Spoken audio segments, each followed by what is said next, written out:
할렐루야. 하나님 은혜가 오늘 저와 여러분들에게 임하게 되는 줄 믿습니다. 자, 우리 한번 앞뒤로 양옆으로 이렇게 얘기합시다. 하나님께서 오늘 우리에게 좋은 날 허락하셨습니다. 시작. 하나님께서 우리에게 좋은 날 허락하셨습니다. 하나님께서 오늘 좋은 날 허락했습니다. 주님께서 말씀을 주시고 우리와 함께 하시는 좋은 날입니다. 이 좋은 날에 저와 여러분들이 이 말씀 속에서 힘을 얻는 거룩한 시간 되길 주님의 이름으로 축원드립니다.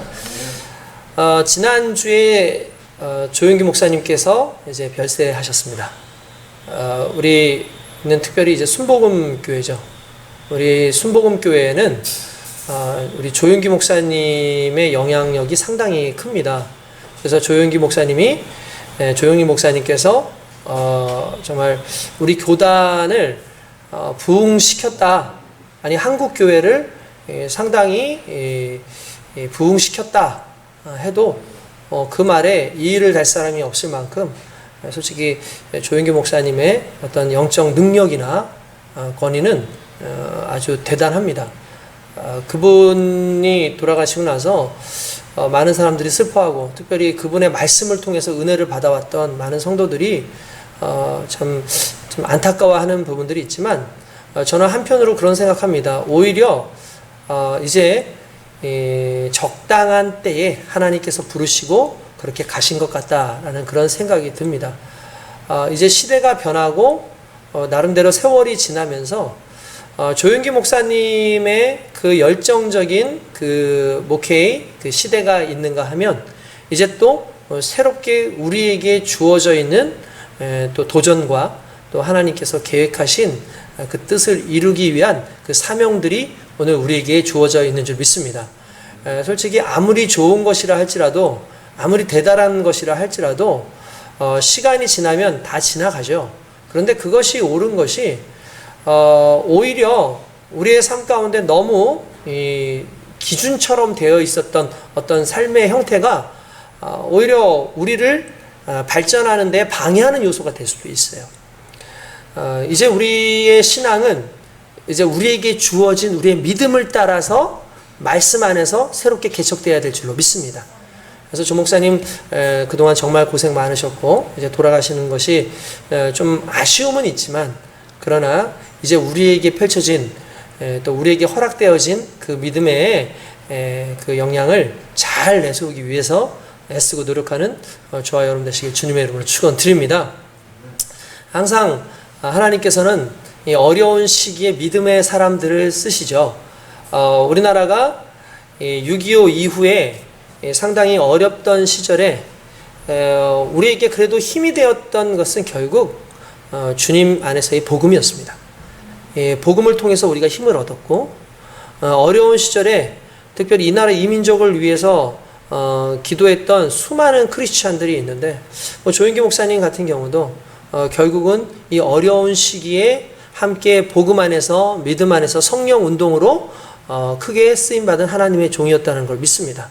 그렇기 때문에 시대마다 하나님께서 부르시는 종들이 있고 시대마다 사용하시는 하나님의 능력은 우리의 생각이나 또는 우리가 알고 있는 어떤 지식적인 차원을 뛰어넘는 그러한 은혜가 있음을 우리가 잘 알고 있습니다. 오늘 본문이 바로 그러한 하나님의 은혜를 또 보여주는 좋은 예라고 저는 생각합니다. 여러분들 잘 아시는 입다 사사기에 나오는 그 스토리들 중에서 우리가 굵직굵직하게 알고 있는 그런 스토리들이 몇 가지가 있죠. 뭐 기드온 이야기라든지 또는 삼손 이야기라든지 이런 내용들 잘 압니다. 또 빠질 수 없는 이야기 중에 하나가 또 아무래도 입다 같은 경우에 이야기라고 할 수 있겠죠. 입다가 이 사사로 이제 임명되던 그 시기, 이 시기 흔히 말하는 사사기 전체가 실은 상당히 혼란스럽고 좀 힘든 시기였다라고 볼 수가 있어요. 왜 그러냐면 광야에서 40년을 헤매던 이스라엘 백성들이 이제 가나안 땅에 들어왔습니다. 가나안 땅에서 들어오고 보니까 이게 쉽지가 않아요. 왜 그러냐면 40년 동안 광야에서 살던 사람들이 그 이전 세대는 다 죽고 이 광야에서 생활하던 새로운 세대들이 이제 광야의 유목민의 생활이 아니라 정착해서 농경 생활해야 되는 그런 상황 속에 정착을 한다는 것 자체가 쉽지가 않아요. 정치적으로도 상당히 힘든 그런 상황이 있었겠지만 무엇보다도 영적으로나 여러 가지 상황 속에서 상당히 힘들 수밖에 없는 그런 시기였다. 그래서 왕정과 또한 가나안 정착기 그 사이 속에서 과도기의 시기였다라고 우리는 일반적으로 볼 수 있습니다. 그러다 보니까 특별한 왕이 있는 것이 아니기 때문에 지파마다 지도자들이 일어나고 환란이 있으면 기도하면 하나님께서 그 지파의 지도자들을 활용해서 구원해 주시는 이런 것들이 계속해서 이 사사기에는 사이클이 있어서 계속해서 돌게 되는 걸 볼 수 있죠. 공통적인 것은 하나입니다. 쓰임 받았던 사람들이 대단해서 쓰임 받는 것이 아니라 하나님의 은혜로 쓰임 받았다라는 사실입니다. 그러니까 환란의 시기에, 어려운 시기에 하나님께서는 아주 대단하고 큰 업적을 이룬 사람을 사용하시는 것이 아니라 부족하지만 연약하지만 하나님의 뜻에 합당한 사람들을 사용하셨다라는 사실을 오늘 저와 여러분들이 믿고 있기를 주님의 이름으로 축원드립니다. 입다라고 하는 사람은 어떤 사람이었냐면은, 입다는 길르앗 사람인데 길르앗이라고 하는 사람이 아이를 낳습니다. 길르앗은 므낫세 사람이에요. 므낫세 사람이었던 그 길르앗이 아이를 낳았는데 그 아이가 입다인데 안타깝게도 그 입다의 어머니가 기생이었어요. 그러니까 기생이다 보니까 원래 본처에게서 나오는 자녀들이 있을 거 아니에요. 그 자녀들과 함께 이 입다가 어울리지를 못하는 거예요. 이 입다의 그 형제들이, 다른 형제들이, 배다른 형제들이 아마 입다에게 상당히 얼마나 구박을 하고 또 나름대로 힘들게 했겠습니까? 여러분 생각을 해보시면 충분히 그럴 수 있지 않았겠습니까? 야, 너는 우리 어머니 아들도 아니고 그리고 게다가 신분도 그 기생의 아들 아니냐? 너를 우리의 그 형제로 인정할 수 없다 하고 구박하고 좀 천대하는 그런 부분이 있었던 것 같아요. 결국 이 입다가 형들을 피해서, 그 형제들을 피해서 다른 곳으로 이제 도망을 가게 되는데 그 땅 이름이 돕입니다. 돕. 이 돕이라고 하는 땅이 참 이게 좀 아이러니한 게, 돕이라고 하는 뜻 자체가 뭐냐면 우리는 그냥 여기에서 성경에 읽는 대로 돕이지만 원래 히브리에서 보면 이 돕이 토부예요. 토부. 토부가 무슨 뜻이죠? 좋다라는 뜻이에요. 굿 이런 뜻이에요. 그러니까 나름대로 살기에 좋은 땅인 것 같아요. 그러니까 이제 토브라는 이름을 붙이지 않았겠습니까? 그래서 그 돕 땅에 거합니다. 땅은 상당히 좋았어요. 그런데 아무리 땅이 좋다 할지라도 그 땅에 누가 사느냐에 따라서 결국은 그 지역이 뭐 나름대로 소문이 나는 것 아니겠습니까? 이 입다가 거기에 머무는데 입다와 어울리는 사람들이 대부분 어떤 사람이냐면은 성경 오늘 읽지는 않았지만 3절에 보면은 그의 형제들을 피하여 돕 땅에 거주하며, 그 다음에 이렇게 나와요. 잡류가 그에게 모여와서 그와 함께 출입하였더라. 그냥 간단해서 잡놈들이 모였어요. 지금 우리식으로 하면은 양아치 건달들, 불량한 그런 불량배들이 모여가지고 입다와 함께 있는 겁니다. 다른 말로 하면 이렇게 얘기할 수 있죠. 서로 상처받은 자들이 모여서 의지하고 살아가던 것. 이런 것이 바로 돕 땅이었다라는 걸 성경을 통해서 알 수가 있습니다. 그러던 중에 어느 날 길르앗에 있었던 그 입다의 그 이제 같은 같은 친족이기도 하면서 또 장로들이 갑자기 이 입다를 찾아옵니다. 왜 입다를 찾아왔냐면 암몬이라고 하는 나라가 전쟁을 치르려고 지금 쳐들어오고 있는 중인 겁니다. 그러니까 길르앗의 장로들이 놀랬어요. 아니 이게 무슨 일인가? 이거 이러다가 우리가 큰일 나겠다 싶은 거죠. 근데 뭐 군사적으로도 그렇고 싸움을 해본 적이 별로 없으니까 나가서 전쟁을 치를 만한 그런 능력이 안 되는 거예요. 이 입다가 있는 이 그 길르앗이라고 하는 지역이 왜 이렇게 암몬에 의해서 또 전쟁을 치를 수 있었냐면 대부분 이 전쟁들을 보면은 근처에서 많이 일어나요. 지역에 있는 그 이제 뭐 이방인이라든지 또는 다른 나라라든지 이런 것들이 많이 대적을 하고 오는데 이 길르앗이 어디에 있는 땅이냐면은 요단강을 기점으로 이렇게 쭉 내려오면은 이제 그 르우벤 지파가 있고 갓지파가 있고 맨 위쪽에 므낫세 지파. 그러니까 므낫세 지파도 므낫세 반지파 그래서 한쪽은 요단 건너편, 그러니까 요단 서편에, 그러니까 지금으로 말하는 그 가나안 땅에 있고 한쪽은 한 반 정도는 이제 요단 동편에, 그러니까 요단강을 건너가기 전인 거죠. 가나안 땅 넘어가기 전쯤에 이렇게 머물러 있었어요. 그러니까 므낫세 같은 경우에는 이제 길르앗 같은 경우는 므낫세 지파였기 때문에 므낫셋의 한 부분에 이제 속해서 살고 있었던 겁니다. 그럼 거기에 바로 붙어 있었던 나라가 어디냐면 바로 암몬이라고 하는 나라가 붙어 있었던 거예요. 그러니까 암몬이 기회를 봐서 쳐들어오려고 그렇게 하던 중에 이제 입다를 장로들이 찾아가게 되죠. 사람들이 찾아가서 입다에게 이야기를 합니다.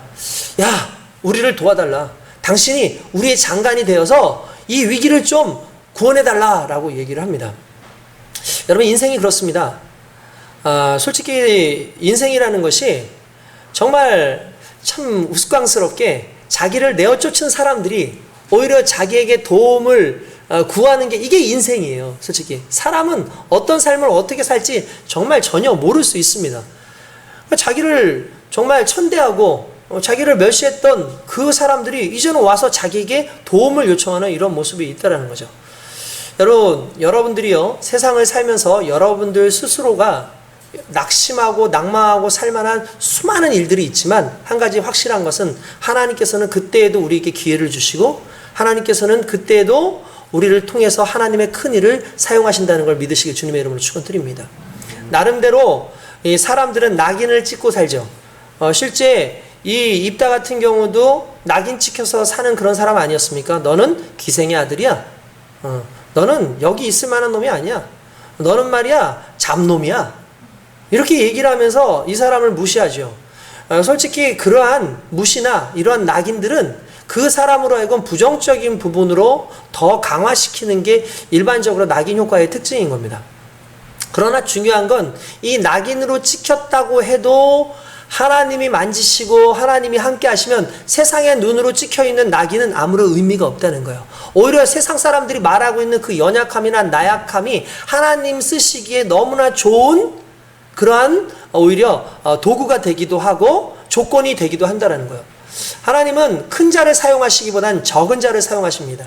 그래서 낮은 자를 사용하셔서 높은 자들을 부끄럽게 하시고 높은 자들을 부끄럽게 하시는 그 상황 속에서 내 힘으로 된 것이 아니라 하나님이 하신 것입니다라는 걸 고백하게 하신다라는 거예요. 그래서 우리의 인생 가운데 우리에게 주어져 있는 이러한 낙인들에 여러분 스스로 괜히 매여서 살지 마시고 오늘 우리는 철저하게 하나님을 기대하고 살아야 될 줄로 믿습니다. 손경희 강사라고 하는 분이 어느 날 강연을 하는 걸 들었습니다. 그분이 이제 청소년이나 이제 어린 아이들 이런 교육과 관련돼 가지고 상당히 유명한 분인데 이분이 어느 학교에 갔대요. 어느 학교에 가서 어떤 프로그램 강의 같은 것들을 이렇게 하기 위해서 섰는데 이 아이들이 다 앉아 있는 겁니다. 근데 아이들이 앉아가지고 이제 선생님을 기다리는데 이분이 오니까 아이들이 막 이렇게 좋아하긴 하는데 유독 한 녀석이 책상 앞에 와가지고 막 이러고 막 장난치고 있고 막 그 선생님 옆에 와가지고 괜히 막 이렇게 막 건들기도 하고 막 이렇게 막 책 같은 것도 막 이렇게 하는 거예요.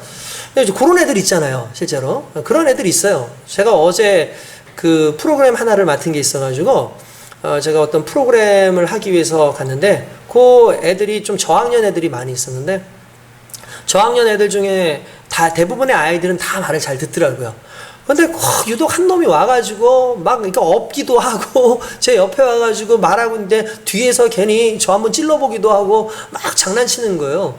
하는데 상당히 방해가 되지만 제가 이 손경희 강사 이야기를 들었었기 때문에 그 아이를 보는데 그 아이가 그냥 사랑스럽더라고요. 그래서 너 오늘 선생님 잘 도와주게 생겼다. 너 오늘 난 좀 잘 좀 도와줘. 너 진짜 잘할 것 같아. 라고 얘기하니까 또 쏙 들어가지고 있더라고요. 근데 이제 손경희 강사가 그 아이가 자꾸 장난을 치고 하니까 자 이제 들어가서 앉아줄래? 부탁할게 해가지고 앉으라 그랬던 거예요. 그런데 그 들어가기 전에 아이들의 반응이 있잖아요.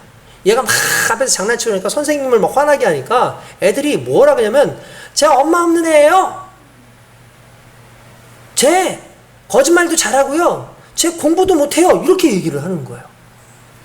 근데 중요한 건 그런 얘기를 듣는데 이 아이가 오히려 더 아무렇지도 않게 더 막 장난을 치고 더 힘들게 선생님을 괴롭히는 그 모습이 나오는 거예요. 그러니까 이제 아이들한테도 그런 말 하지 마, 그런 말 하지 마 라고 얘기를 하고 아이를 안 쳤어요. 그러니까 아이들의 인식 속에는 얘에 대해서 낙인은 이미 찍은 거죠. 얘는 이런 아이, 이런 아이, 이런 아이. 근데 중요한 건 이런 아이라고 말할 때마다 더욱더 그런 아이로 살아가는 거예요, 이 아이가. 근데 그 아이를 놓고 난 다음에 이 송경인 강사가 그 강사님이 이런저런 얘기를 하면서 야, 우린 뭐든지 내가 꿈을 가지고 있으면 잘 할 수 있어. 그러니까 걱정하지 마. 그러면서 이런 얘기를 했다. 자, 너희들 꿈이 뭔지 한번 얘기해 볼래? 하면서 애들 막 꿈을 얘기하는 거 다 손을 들잖아요. 그러니까 이제 얘기를 한참 하는데 그 녀석이 이렇게 애기가 또 막 장난치고 싶어서 막 그러니까 그래 너 하니까 뭐라면 저는 도둑이 될 거예요. 이렇게 얘기를 하더라는 거야. 제 꿈은 도둑이에요. 그러는 거야. 그러니까 이 강사님이 에이 그런 얘기 하면 안 돼. 왜 도둑이 돼? 너는 도둑 안 돼. 걱정하지 마. 너 도둑 될 사람 아니야. 다른 거 얘기해봐. 그러니까 전 강도가 될 거예요. 이렇게 얘기를 하더라는 거예요. 그러니까 또 애들이 깔깔깔깔 웃으면서 맞아 지금도 우리 때리고 다니고 너 강도야. 그러면서 막 얘기를 하는 거예요.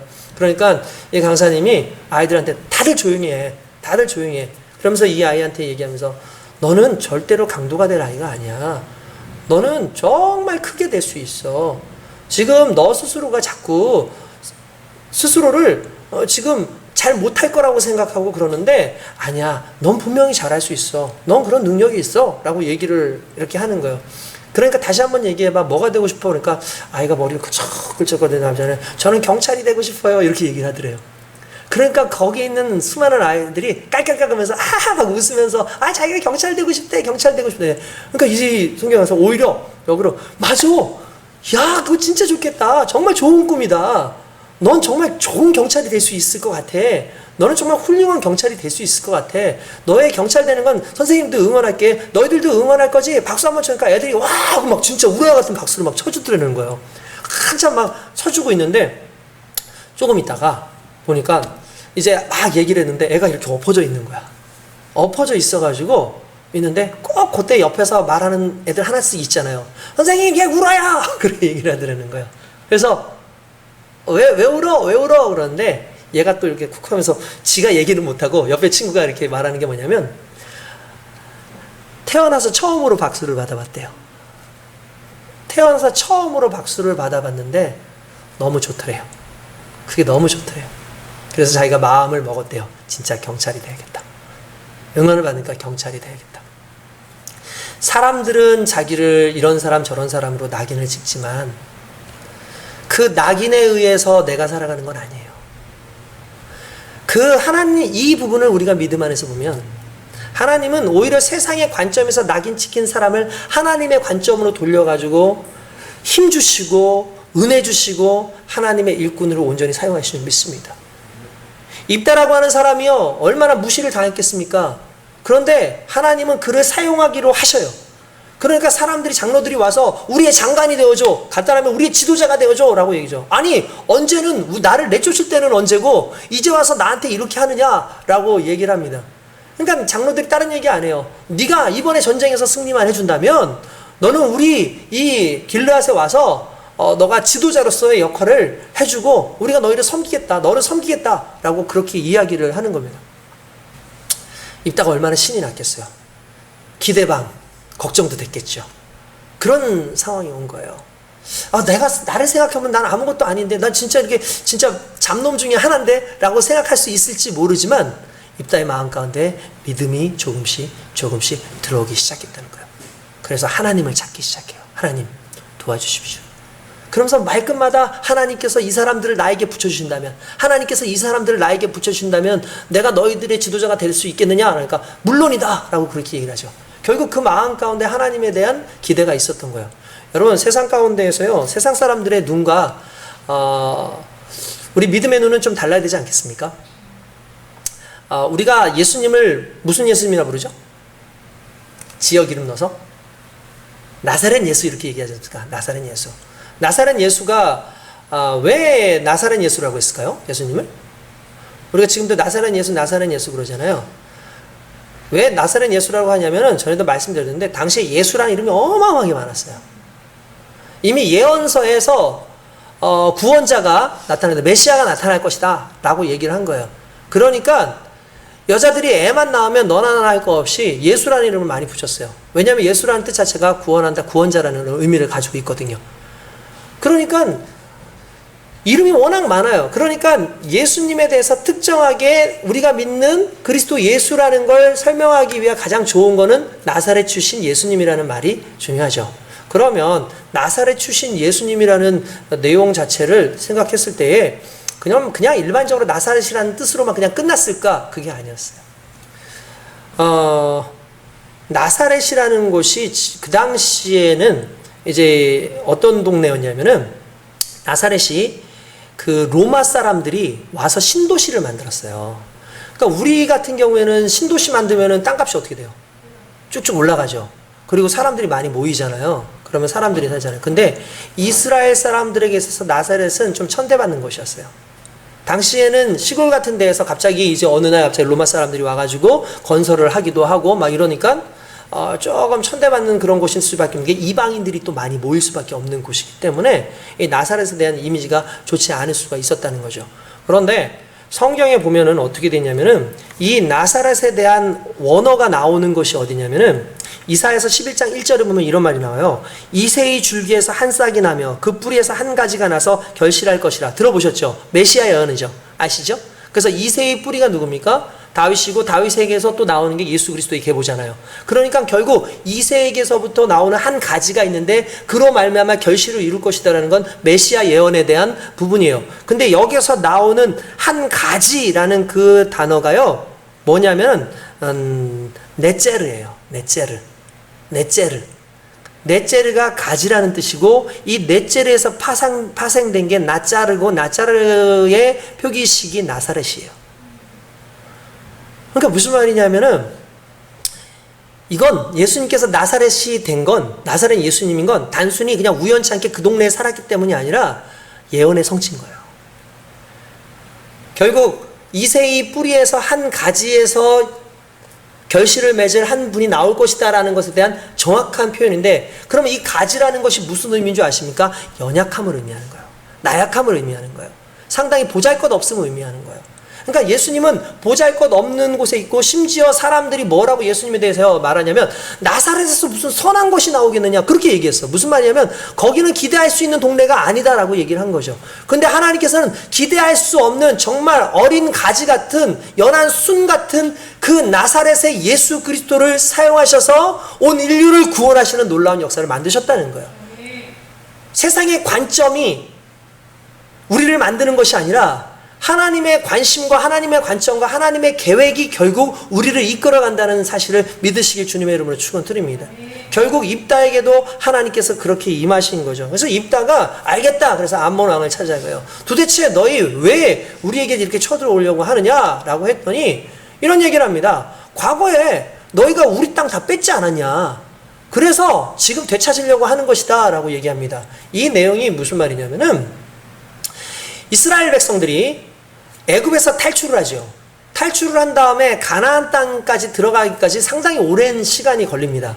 그런데 하나님께서 이 가나안 땅에 들어가게 하실 때에 실은 길이 두 곳이 있었어요. 한 곳은 어디냐면 바로 지중해를 끼고 바닷길로 이렇게 해서 갈 수 있는 바닷길이라고 하는 곳이 있는데 그리로 가면 한 일주일이면 들어갈 수 있어요. 근데 하나님께서 그 길로 보내지 않아요. 이유가 뭐냐면 그 지역에는 미디안 민족이라든지 또는 다른 어떤 블레셋 사람들도 있고 철기 문화권을 가지고 있는 그런 사람들이 많이 있었기 때문에 전쟁을 치러야 돼요. 전쟁을 치르다 보면은 자연스럽게 이스라엘 백성들은 지금까지 노예로 살아왔기 때문에 전쟁을 치러본 적이 없으니까 아이고 야 여긴 갈 데가 아니다 해서 마음을 고쳐먹고 애굽으로 갈까봐 하나님께서 일부러 그들을 돌리셨어요.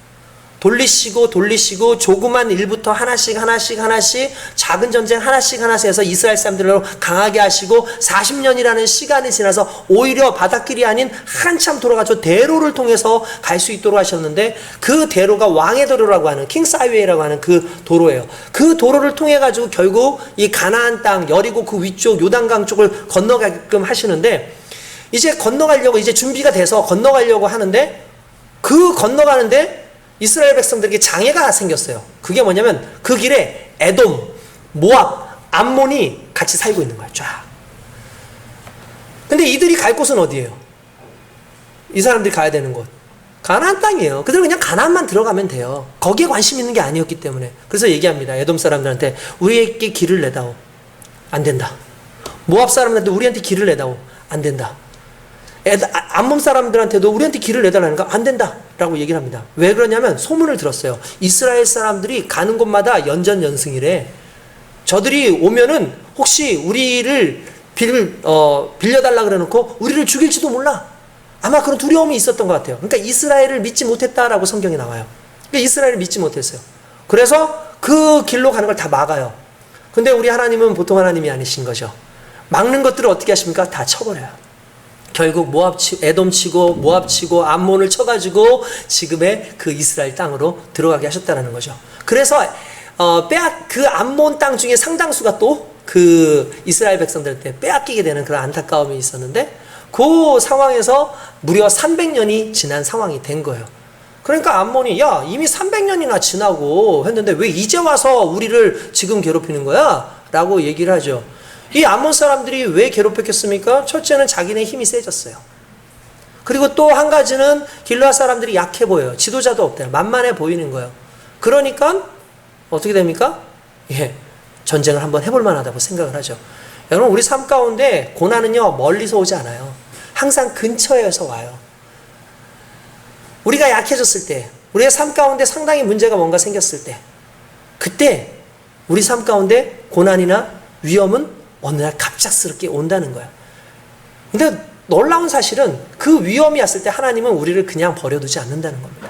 우리를 위해서 반드시 사람을 세우시고 그 사람을 통해서 하나님의 영광을 이루시는 줄 믿습니다. 입다가 바로 그렇게 하나님 앞에서는 준비된 사람이었다는 거죠. 그러니까 입다가 그렇게 얘기합니다. 너희들 그런 헛소리 하지 말고 300년 동안 이제 우리가 살았으니까 우리를 괴롭힐 생각하지 말고 다 떠나가라 그러는데 그들이 말을 듣지 않아요. 그래? 그럼 이제 전쟁이다 하고 전쟁을 치르기 전의 내용이 오늘 본문의 내용인 겁니다. 29절에 보니까 이렇게 나옵니다. 이에 여호와의 영이 입다에게 임하시니 입다가 길르앗과 므낫세를 지나서 길르앗의 미스베에 이르고 길르앗의 미스베로부터 암몬 자손에게 나아갈 때에 라고 되어 있어요. 자, 여기서 중요한 단어가 있습니다. 이에 여호와의 영이 입다에게 어떻게 하시니? 임하시니. 할렐루야. 입다에게 여호와의 영이 임했어요. 그 말은 무슨 말입니까? 하나님께서 이 전쟁을 주관하시겠다라는 뜻이에요. 그러니까 이 전쟁은 승리합니까? 안 합니까? 승리합니다. 왜냐하면 여호와의 영이 성령이 함께 하셨기 때문에 이 전쟁은 이제 입다의 전쟁이 아니라 하나님의 전쟁이 된 거예요. 그러니까 이 싸움은 반드시 이기고 입다를 사용하시고자 했던 하나님께서 이제 입다를 통해서 뜻을 이루는 그런 상황이 된다라는 사실이죠. 저와 여러분들이 세상 살아갈 때 두려워하지 않을 것은 하나님이 내 편이시면 두렵지 않습니다. 하나님이 나를 이끄시고 하나님께서 나를 만지시고 하나님이 나의 대장 되시면 우리는 절대로 질 경기가 아니라 이길 수밖에 없는 싸움을 하는 것이기 때문에 반드시 승리하게 될 줄로 믿습니다. 너무나 감사하죠. 그런데 문제는 여기서부터였어요. 30절에 보니까 이렇게 나옵니다. 그가 여호와께 서원하여 이르되 주께서 과연 암몬 자손을 내 손에 넘겨주시면 내가 암몬 자손에게서 평안히 돌아올 때 누구든지 내 집 문 앞에서 나와서 나를 영접하는 그는 여호와께 돌릴 것이니 내가 그를 번제물로 드리겠나이다 하니라 라고 되어 있습니다. 여러분 이게 왜 문제일까요? 이게 왜 문제냐면요 이런 거예요. 하나님이 함께 하셨어요. 승리합니까? 안 합니까? 승리합니다. 그런데 딜을 해요. 갔다 오면서 하나님하고 거래를 하는 거예요. 하나님 저 이기게 해주시면은요 제가요 하나님 예배 좋아하시잖아요. 예배를 드리는 그 제물을 우리 집에 갔을 때 누구든지 나오면 내가 하나님께 드리겠습니다 라고 얘기를 한다는 거죠. 여러분 제가 왜 이것에 대해서 얘기를 하냐면 이게 신앙의 경계에 서 있는 사람들의 특징이라는 거예요. 신앙의 경계 100% 하나님을 믿은 게 아니라는 거예요.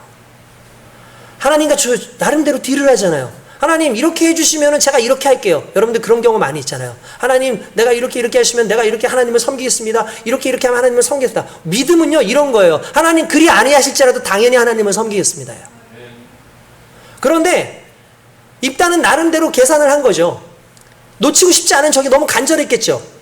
자기가 그 무시당했었는데 이제 저 지도자가 된다라는 게 얼마나 간절했겠습니까? 하나님께서 맡겨주신 싸움인데도 불구하고 인간적인 나름대로 무언가를 해야 될 거라는 생각을 한 거죠. 그래서 하나님과 거래하기 시작해요. 하나님 이렇게 해주시면 제가 이렇게 하겠습니다. 이게 얄팍한 어떻게 보면 입다의 생각인데 오늘날 우리의 삶이 이런 식인 거예요. 하나님을 믿어요. 하나님의 우리의 삶의 목적이에요. 그래서 그분 앞에 나의 모든 것을 다 드려야 되는 것을 알아요. 그런데도 불구하고 하나님하고 거래를 하기 시작해요. 특별히 오늘 여기에서 나와 있는 이 부분, 여러분 봅시다. 서원을 했어요. 하나님이 이기게 하셨어요. 그런데 많은 목사님들이 그렇게 얘기해요. 하나님 앞에 서원해서 하나님께서 이기게 하셨다. 아니에요. 입다는 기도하지 않아도 이겼을 거예요. 왜냐하면 하나님의 영이 이미 임하셨기 때문에, 하나님이 이미 대장 되셨기 때문에. 여러분, 이게 우리의 신앙의 경계라는 걸 잊지 마셔야 돼요. 내가 무언가를 했기 때문에 하나님이 하신 게 아니라는 거예요. 하나님이 나와 함께 하시는 것이 중요하고 하나님이 내 대장이 되시는 것이 중요하지, 내가 하나님 앞에 이렇게 했기 때문에 하나님이 이루신 것이 아니라 하나님이 나를 사용하시는 데 목적이 있었던 거죠, 그때는. 근데 중요한 건 우리가 이렇게 해서 하나님을 사용하는 걸로 역바꾸는 거예요, 지금 실은. 이해되세요? 그러니까 하나님의 영이 임해서 입다가 승리를 하면 그건 하나님이 입다를 사용하신 건데, 지금 입다의 이 서원 속에는 입다가 하나님을 사용하게 되는 거예요. 이게 이해가 되시나요? 그러니까 순간적으로 이 서원 하나가 알고 보면은 하나님께서 입다를 사용하는 입장이 아니라 입다가 하나님을 사용하는 방법으로서 서원이라는 게 나온 거라고요. 이게 우리의 신앙의 모습인 거예요. 하나님이 우리를 사용할 수 있도록, 우리의 인생의 주인이 될 수 있도록 우리는 항상 드려야 되는데, 어느 순간 하나님과 드리라면서 내가 하나님을 활용할 테니까 하나님이 이루어주시면 내가 하나님 온전히 섬길게요. 하나님 이렇게 할게요. 아니, 그렇게 하지 않아도 당연히 하나님께 드릴 거 드려야 되고 하나님 섬겨야 될 건 섬겨야죠, 당연히. 근데 우리는 조건을 내밀어서 하나님이 이렇게 하시면 내가 하나님 열심히 섬기겠습니다. 내가 이렇게 하시면 하나님 정말 하겠습니다. 하나님이 어느 순간 나를 사용하시는 것이 아니라 내가 하나님을 사용하는 그 모습으로 변해 있는 게 실은 입다의 모습이라는 거예요. 그리고 이게 우리의 모습이고, 이걸 저는 신앙의 경계에 있는 자들이라고 얘기하고 싶은 거예요. 이게 입다에게만 있었겠습니까? 오늘 우리에게도 있었다라는 거죠. 그럼 왜 그랬을까? 특별히 이해가 안 되는 부분이 하나 있어요. 성경적 지식 중에서. 자, 오늘 거기 보면 31절에 그게 나와요. 내 집 문 앞에서, 그러니까 전쟁을 치고 왔어요. 이기고 왔어요. 이기고 왔을 때 내 집에서 제일 먼저 나오는 글을 내가 하나님께 번제로 드리겠다고 얘기를 해요. 자, 여러분 생각해 봅시다. 하나님은 인신제사를 받아야 안 받아요? 차라리 내가 집에 도착했을 때 양으로 드리겠습니다 이럴 수 있잖아요. 오버하는 거예요 지금. 근데 왜 오버했을까? 내가 소를 드리겠습니다, 내가 양을 드리겠습니다 그러면 되는데, 내 집에서 나오는 글을 내가 드리겠다라는 말은 이거는 인신제사가 그 안에 이미 들어가 있는 거예요. 그런데 하나님은 인신제사를 받으시나요, 안 받으시나요? 안 받아요. 왜 안 받으시죠? 하나님이 받으시는 건 인신제사가 아니에요. 그 인신제사는 그럼 누가 받는 것이냐 하면은, 당시에 그들이 암몬이 섬기고 모압이 섬기던 신들이 있었는데, 그모스 신이라는 신이 있었고 몰렉이라고 하는 신이 있었는데, 그들의 특징은 어린아이를 잡아서 죽여서 제물로 바치는 거예요. 흔히 말하는 그걸 인신공양이라고 해요. 그 인신제사를 받는 거예요, 그들이. 여러분, 이 말은 무슨 말이냐면, 이 입다는 하나님은 알았어요. 하나님이 살아계신 것도 알고 하나님이 인생의 목적이라는 것도 알아요. 그런데 그의 신앙의 방법, 그의 예배의 방법은 철저하게 하나님 것이 아니었던 거예요. 하나님의 방법이 아니었던 거예요. 여러분, 이게 무서운 거예요. 하나님을 사랑하는 사람은 하나님의 방법으로 하나님을 사랑해야 됩니다. 하나님의 일을 하는 사람은 하나님의 방법으로 하나님의 일을 해야 됩니다. 그런데 일단 자기가 봐왔던 것들, 자기가 좋아 보였던 것들, 이왕이면은 양을 잡아서 드리는 것보다 사람이 더 가치가 있으니까 사람 잡아서 드리면 하나님이 더 좋아하지 않을까라는 자기 나름대로의 생각이 있었던 거죠. 거기에 항상 자기가 봐왔던 것들은 놀랍게도 암몬 사람들이 근처에 살고 있으니까 암몬 사람들이 제사 지내는 양식을 보니까 사람 잡아서 드리는 걸 본 거죠. 그러니까 하나님의 방식이 아닌 거예요. 간단하면 하나님의 기준이 없었어요. 그는 하나님은 알았지만, 하나님이 어떤 분인지 아는 건 그냥 믿었지만, 그 믿는 방식에 있어서 여전히 세상적인 방식, 이방신들이 섬기는 방식을 가지고 하나님을 섬기려 하는 어리석음이 그 안에 있었다라는 거예요. 오늘 저와 여러분들이 그럴 수 있어요. 하나님을 섬긴다 그러고 하나님의 뜻대로 산다고 하면서 우리가 하나님을 섬기는 방식은 다분히 세상적이에요. 세상이 보기에 좋은 방식을 사용하고 세상 사람들이 좋다고 가치 있다고 하는 걸 그걸 하나님께 드리려고 그러고 하는 그런 어리석음이 있다라는 거죠. 결국 어떻게 됩니까? 전쟁을 치르고 왔어요. 이미 하나님 앞에서 서원을 했어요. 돌이킬 수 없어요. 누가 나왔나요? 가장 사랑하는 무남 동료 외딸이 나왔어요. 울면서 자기 옷을 찢으면서 참담해하면서 이게 지금 입다가 후회를 하는 거죠. 안 드릴 수가 없으니까. 이미 모든 사람들이 다 들었는데. 드렸다 안 드렸다가 중요한 게 아니에요. 이미 입다는 하나님의 방법이 아닌 세상적 방법으로 문제를 해결하려고 했다는 거예요. 왜 그랬어요? 말씀을 몰랐어요. 법규를 몰랐어요. 하나님이 받으시는 예배에 대해서 이미 말씀 안에 다 들어있는데 그 당시에 말씀을 볼 수 있는 그런 사람이 많지가 않았어요. 그러니까 자기 좋은 대로 자기 소견대로 했죠. 성경 사사기에 보면 그렇게 나옵니다. 사람들이 왕이 없으므로 자기 소견대로 행하더라. 자기 옳다고 생각하는 소견대로 행하더라. 이게 신앙의 경계에 있는 사람들인 거예요. 저와 여러분도 항상 조심해야 돼요. 하나님 섬긴다고 하면서 혹시 여러분들의 기준대로 하나님을 섬기는 거 아닙니까? 철저하게 내려놓고 성령이 말씀하시고 성령이 우리에게 허락하신 그 말씀을 기준으로 해서 섬기지 않으면 우리는요 하나님께 영광을 돌린다 해도 엉뚱한 결과를 나타내게 될 수도 있다는 걸 저와 여러분들이 깨닫기를 원합니다. 제가 좋아하는 그 책을 쓰시는 그 작가 중에 한 분인데 목사님이면서도 교수님이기도 한데 존 비비어라고 하는 분이 있습니다. 이분 참 좋은 책을 많이 썼어요. 여러분들 기회가 되시면 보시면 순종이라고 하는 그 책도 쓰고 열정이라고 하는 책도 쓰셨는데 2015년도에 그분이 쓴 책 중에 영어 제목이 이거예요. Good or God. Good or God. 그러니까 같다 하면서 좋은 것, 선 또는 하나님 이런 뜻이에요. 이게 무슨 말이냐면 인간이 선택할 때 인간은 좋은 것을 선택할까요? 하나님을 선택할까요? 사람들은 하나님보다는 좋은 것을 선택해요. 또 놀라운 것은 그 좋은 것을 하나님이 주셨다고 그냥 막무가내로 믿는다라는 사실이에요. 좋은 것을 택하고자 하는가? 하나님을 택하고자 하는가? 좋은 것을 택하고자 한다고 여러분 생각하죠. 우리는 내가 보기에 선하다고 생각하는 걸 선택해요, 실은. 사람들은 일반적으로 그렇게 선택을 해요. 아담과 하와 보십시오. 아담과 하와가 선악과를 보고 왜 따먹었어요? 좋아 보였어요. 그러니까 말씀대로 산 게 아니라 좋아 보이면 그냥 좋아 보이는 것을 가지고 살아가요. 크리스천은 내 눈에 좋아 보이는 것이나 세상 사람들이 좋다고 말하는 것을 추구하는 사람이 아니죠. 그런데 하나님 말씀하셨기 때문에 그것이 선이라는 것을 믿고 가는 사람들인데 이 기준이 없다 보니까 아무리 교회를 다니는 사람도 성경을 읽어도 내가 좋아하는 것에 묶이게 돼가지고 내가 보니까 이건 하나님의 뜻인 것 같고 내가 보니까 이게 하나님의 선인 것 같고 내가 보니까 이게 가장 적절한 상황인 것 같다라고 하는 게 인간의 모습이라는 거예요. 여러분 겉보기에는 세상은 세월이 흐를수록 상당히 진보하고 발전하는 것 같지만 실제로 선의 기준이 흐려지고 점점 더 하나님의 권위에서 멀어지고 있습니다. 그게 오늘날의 세상이에요. 그런데 중요한 건 그 세상이 추구하고 있는 게 내가 보기에 좋아 보이는 거예요. 그 좋아 보이는 것을 우리는 선이라고 생각하고 그 선을 보내주신 게 하나님이라고 착각하고 산다는 거죠. 하나님은 하나님의 방식으로 우리에게 요구하고 있는 줄 믿습니다. 내가 좋아 보이는 방식이 아니라 하나님의 방식이 상당히 중요해요. 내 나름대로 열심히 살아간다고 해서 그것이 좋은 것이 아니에요. 내가 좋아 보이는 기준을 가지고 기도하죠. 내가 좋아 보이는 그 기준을 가지고 신앙생활하죠. 열심을 갖죠. 그러면 우리의 야망을 비전으로 포장하면서 살아가요. 이게 정말 안타까운 일인 거죠. 우리 열심 가지고 살아가지 않습니까? 열심만 살면 된다고 생각하는 수많은 사람들이 있어요. 그래서 과거에 우리 많은 분들이 참 열심히 살았어요. 제가 최근에 어떤 영상을 보게 됐는데 그 영상에 이런 게 나와요. 우리 세대는 저는 알아요. 그 옛날에 그 전두환 대통령이 이제 다스리던 그 시절, 대통령이었던 그 시절에 밤 9시 카운트다운을 땅 하면 뉴스가 딱 나와요.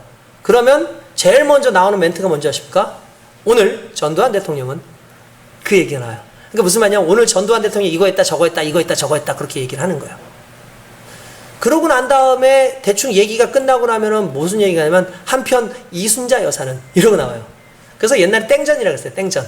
그러니까 땡 하면은 그냥 전두환 대통령은 이순자 여사는 아니 어느 나라가 대통령이 그렇게 일하는 거를 맨날 그렇게 비추겠어요. 말도 안 되는 거죠. 그게 독재 시대고 그때가 어떻게 보면은 이 자기를 포장해야 되는 어떤 그런 시기였기 때문에 이걸 정치적으로 사용을 했는데 그냥 이게 정치적인 의도에 의해서 쓰인 건데 그냥 내용은 이런 거예요. 뭐냐면 뭔가 열심히 하고 있다는 걸 보여주고 싶은 거예요. 뭔가 열심히 하고 우리 대통령이 뭔가 열심히 하고 있다. 심지어는 그 여사까지도 열심히 하고 있다. 이거를 보여주고 싶은 거예요. 근데 그 부분에 대해서 최근에 김경일 교수님이라고 중앙대 그 심리학과 교수님인데 그 영상에 그 내용이 나와요. 이게 정치적인 의도가 있는데 우리나라 사람들의 특징이 열심히 사는 것과 선한 것이 같은 거라고 생각한대요. 그래서 옛날부터 여러분들 아시겠지만 한국 동화 속에 보면 금명성실한 악당은 존재하지 않아요. 항상 보면은 개미와 배짱이, 토끼와 거북이. 그러니까 자기가 열심히 살면 선하다고 착각하는 경우가 많아요, 사람들은. 그러니까 열심히 사는 것 이코르 선한 것 이렇게 생각을 하는 게 이게 우리나라 사람들의 특징인 거예요. 그러니까 잘못 기준이 없는 거죠, 간단하면서. 그냥 열심히 하는 게 여러분 선한 거예요? 여러분 그렇지 않잖아요. 열심히 살았다고 해서 선하게 산 거 아니잖아요. 그런데 열심히 살면 선하게 산다라는 게 이게 세상 기준인 거예요. 우리나라 사람들의 그 기준이었던 거예요. 똑같은 거예요. 하나님께 참 열심히 사는 것 같다라는 게 마치 내가 좋은 신앙인인 것처럼 착각하지 말라는 거예요. 기준이 하나님이 아니고 하나님의 말씀이 아니고 성령이 뜻하신 것이 아니면서 사는 믿음 안에서의 열심은 신앙의 경계인으로서 살아가는 거예요. 오늘 이 예배를 들으면서도 여러분들 제가 이렇게 보니까 과연 여러분들 예배 드리면서 여러분들 기준으로 지금 예배 드리고 있는 거 아닙니까?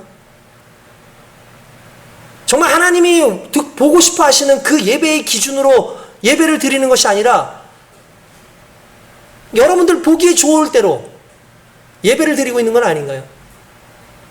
그렇기 때문에 철저하게 하나님의 말씀 안에서 드리는 그 기준에 있는 예배가 너무나 중요하다는 사실입니다. 할렐루야. 그 기준을 잡아야 돼요. 그 기준. 그리고 그 기준을 즐거워하고 하나님의 말씀을 즐거워할 때 자연스럽게 순종이 나오고 자연스럽게 하나님 앞에 100% 나를 맡기게끔 되어 있는 거예요. 아까 전에 말씀드린 그 존 비비어 목사님이 썼던 그 책 중에 열정이라고 하는 책이 있습니다. 그 책에 보면은 나오는 내용인데 이런 거예요. 존 비비어 목사가 하루는 캘리포니아에 있는 한 교회 집회를 인도하기 위해서 간 거예요. 그 집회가 다 끝나고 난 다음에 그 교회 목사가 그런 얘기를 한 거예요. 자기가 예수를 믿고서 모든 잘못된 습관을 다 고쳤는데 하루에 담배를 2갑씩 피우는 버릇만은 고치지를 못했대요. 목사님인데도. 그랬다는 거예요. 담배를 끊기 위해서 할 수 있는 모든 방법을 동원했다는 거예요. 첫 번째 기도도 했고 심지어 금식도 했다는 거예요. 다른 사람들한테 기도도 부탁을 했다는 거예요. 그런 식으로 2년을 씨름했는데 소용이 없었다는 거예요. 그러던 차에 교회에서 전도 집회가 있었는데 그 목사님이 불신 친구를 초청을 한 거예요. 그러니까 그 친구가 그 집회에서 예수를 영접했는데 이 친한 친구도 실은 담배를 계속 피는 친구였는데 놀랍게도 그날 쉽게 담배를 그냥 끊어버렸어요. 그냥 담배를 끊은 거예요. 그날로 담배를 끊은 거예요. 예수 믿는 그날로. 그래서 이 목사님이 은근히 하나님한테 서운했어요. 왜 서운했냐면 자기는 그토록 애썼는데도 담배를 끊게 해주지 않으면서 자기 친구는 너무 쉽게 담배를 끊게 해줬기 때문에 대체 이런 법이 어디 있습니까, 하나님? 자기는 왜 담배에서부터 구해주지 않느냐고 막 하나님께 기도를 했대요. 그랬더니 하나님께서 음성을 들려주셨대요. 이렇게 얘기하시더래요. 네가 아직 그것을 좋아하기 때문이다. 네가 아직 그것을 좋아하기 때문이다. 그 목사님이 소스라치게 놀란 거예요. 지난 2년 동안 담배를 끊고 싶다고 말한 것은 막연한 나의 요망사함이었던 거예요. 속마음은 여전히 담배에 끌렸어요. 담배를 더 좋아했어요. 어떤 학생이 공부해야지 하면서 하루 종일 PC방에서 게임을 하고 있다면 공부를 좋아하는 친구일까요? 게임을 좋아하는 친구일까요? 마찬가지인 거예요. 여전히 아닌 걸 알면서도 그것을 더 좋아하는 것이 결국 그 사람의 모습인 거예요. 사람은 언제나 자기가 원하는 것을 합니다. 거룩을 원하는 사람은 거룩을 행하는 법이에요. 그분께 완전히 순종하겠다는 마음으로 예수님의 주권 아래 굴복하는 것이 상당히 중요한 거예요. 언제? 그분을 즐거워할 때 가능한 거예요. 그분을 활용하려고 그러거나 내 나름대로 그분을 사용해야겠다라는 생각을 가지고 경계선에서 주님을 바라보는 것이 아니라 내가 주님의 즐거움이 됐으면 좋겠다. 내가 그분 앞에서 내 인생을 드렸으면 좋겠다라는 그 마음 가운데에 소망이 있는 사람들이 결국 주님께서 요구하시는 삶을 산다라는 거예요. 또 여호와를 기뻐하라. 그리하면 그가 내 마음의 소원을 이루어 주시리로다. 할렐루야. 무슨 말입니까? 내 마음의 소원을 이루기 위해서 즐거워하는 것이 아니라 내가 주님을 즐거워하면 내 마음의 소원이 이루어진대요. 왜? 내가 주인이 아니라 하나님이 주인이시기 때문에. 여전히 내 의지는 이것을 좋아서 이쪽으로 달려가고 있는데 하나님하고 기도를 하는 것 자체는 하나님이 주인이 아니라 내가 주인인데 하나님을 사용하려고 하는 거예요. 그게 아니라 하나님이 원하시는데 나의 삶을 드릴 때 그때 모든 문제가 해결이 된다는 걸 저와 여러분들이 오늘 믿는 귀한 시간 될 수 있게 주님의 이름으로 축원드립니다. 여러분 그렇습니다. 오늘 본문의 말씀이 주는 의미가 무엇이겠습니까? 입다 하나님께서 크게 사용하셨습니다. 정말 받을 수 없는 그런 은혜를 받은 거죠. 정말 귀하게 쓰임을 받은 거죠.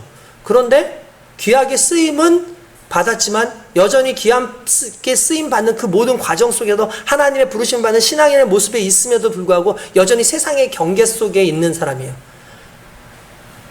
암몬 사람들이 신을 이용해가지고 자기들이 잘 되려고 하는 방식을 똑같이 그도 하나님의 그 신앙 안에 넣어서 세상의 방식대로 세상의 그 눈에서 보기에 좋은 대로 행하고 있다는 게 이게 입다의 모습이었다는 거죠.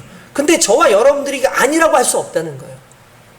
저와 여러분들도 그런 식으로 하나님을 활용해요. 하나님 이렇게만 해주신다면 내가 이렇게 하겠습니다. 하나님 로또 복권 당첨되시면 제가 그 중에서 11조뿐만 아니라 하나님과 감사함과 하겠습니다. 근데 이 내용을 자세히 생각을 해보세요. 실은 하나님을 사용하는 거예요. 하나님을 활용하는 거예요. 그죠? 하나님은 우리의 사용의 대상이 아닙니다. 하나님이 우리를 사용하시죠. 하나님이 우리를 이끄시죠. 근데 신앙의 경계에 있다 보니까 완벽하게 하나님께 자기를 맡기지 못하는 거예요. 그러니까 여전히 우리는 우리 삶 가운데 고민할 수밖에 없고 세상의 방법을 따를 수밖에 없는 거죠. 하나님의 방법을 더욱더 기뻐하시기 바랍니다. 하나님의 은혜를 더욱더 사랑하시고 그 은혜 속에서 내가 하나님의 영광을 구하기 위해서 애쓰는 저와 여러분들 되시기 원합니다. 할렐루야. 우린 경계인이 아니에요. 우리는 하나님의 사람입니다. 신앙의 경계에 있어서 고민하고 있지 말고 신앙의 경계에 있어서 이게 신앙인지 아닌지도 모르고 착각하지 말고 철저하게 신앙 안에서 하나님이 나의 주인이심을 믿고 따라가면 되는 겁니다. 하나님 입다한테 인신제사 요구하지 않으셨어요. 이런 거 저런 거 요구하지 않으셨어요. 근데 하나님의 영이 임했잖아요. 그럼 하나님의 영이 임했으면 당연히 하나님이 행하시는 것 아닙니까? 그러면 하나님이 나를 사용하셔야 되는데 순간 서원을 해가지고 내가 이렇게 하면 이렇게 하겠습니다 하는 순간에 하나님을 이용하는 사람이 돼버린 거죠. 하나님을 사용하는 사람이 돼버리는 거죠. 그것도 내 욕심을 따라서, 그것도 내 주변에 있는 사람들의 그 행동을 따라서. 오늘 저와 여러분들이 이 상황 속에서 깊은 깨달음이 있기를 원합니다. 하나님을 따릅시다. 하나님의 방법대로, 하나님 말씀하신 대로. 기도하겠습니다.